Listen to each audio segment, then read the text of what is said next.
semuanya. Kami dari kelompok 3 akan mempresentasikan tingkat pengangguran sebelum dan sesudah COVID-19.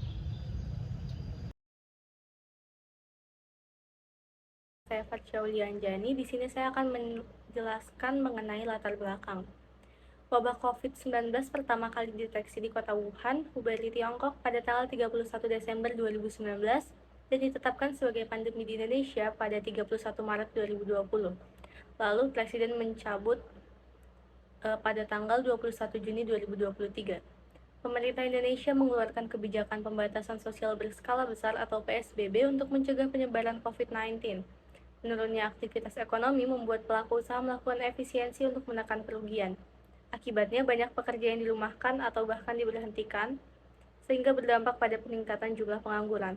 Pandemi mengakibatkan sivitas sekolah serta kampus dilakukan secara daring. Pandemi juga berdampak pada perekonomian masyarakat di daerah Babakan terutama pedagang serta pemilik rumah sewa terdampak penurunan ekonomi akibat mahasiswa dan mahasiswi yang diliburkan.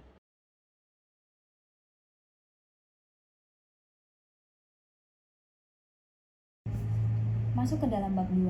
Menurut Badan Pusat Statistik atau BPS, dalam indikator ketenaga kerjaan, pengangguran merupakan suatu penduduk yang tidak bekerja tetapi sedang mencari pekerjaan atau sedang mempersiapkan suatu usaha baru, atau penduduk yang tidak mencari pekerjaan karena sudah diterima bekerja tetapi belum memulai bekerja.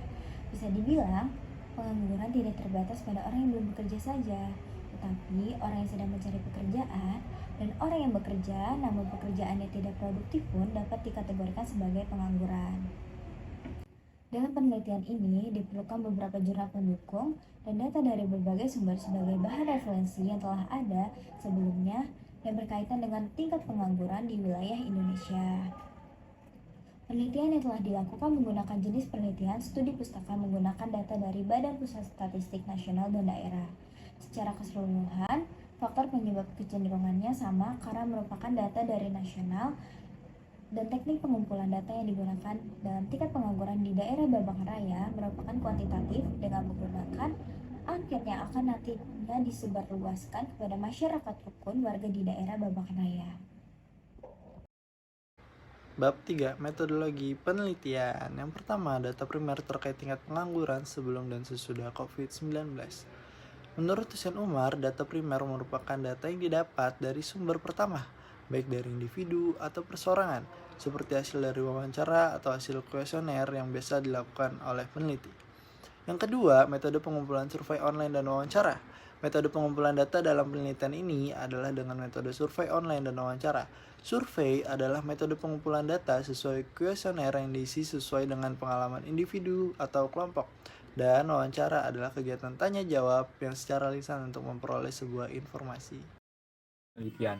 Dalam penulisan penelitian menggunakan metode penelitian kuantitatif deskriptif yang bertujuan untuk membuat gambaran atau deskripsi objektif tentang suatu keadaan dengan menggunakan data berupa angka.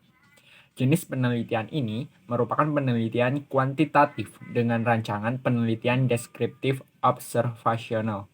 Tujuan utama penelitian ini adalah untuk mengamati dan mendeskripsikan fenomena atau kegiatan secara sistematis dengan penekanan pada data faktual yang diperoleh dari proses pengumpulan dan analisis data.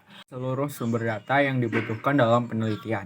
Dan dalam penelitian ini, populasi targetnya adalah masyarakat di sekitar Babakan Raya. Data untuk mengidentifikasi dampak pandemi COVID-19 terhadap peningkatan pengangguran di wilayah Babakan Raya.